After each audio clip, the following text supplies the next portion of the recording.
Weekend होता आणि आम्ही खूप दिवसांनी गेलेलो होतो सांगवीमध्ये असलेल्या पाटील मिसळला. वीकेंडला पाटील मिसळला भरपूर वेटिंग असतं. अर्धा तास वेट केल्यानंतर फायनली आम्हाला टेबल मिळाला. नेहमीप्रमाणे आम्ही 2 मिसळ, 1 झटका, 2 ताक, 1 पापड प्लेट मागवली आणि ही मिसळ झटक्यासोबतच खाण्यामध्ये मजा आहे. आम्ही मस्त मिसळ एन्जॉय करतच होतो. तोवर चिनू तिचं ताकही एन्जॉय करत होती. आम्ही मिसळ खाल्ली. जाताना आम्ही चिनूसाठी तिथून फरसाण घेतला, कारण तिथलं फरसाण हे मुगाच्या डाळीचं असतं.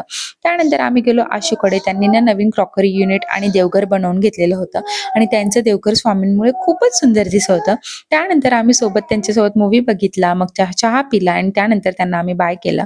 तिथून आम्ही गेलो मार्केटमध्ये, कारण मला ओला कचऱ्यासाठी डस्टबिन घ्यायचा होता, तर तो आम्ही घेतला आणि त्यानंतर पालक भजी बनवण्यासाठी पालक जुडी घेतली.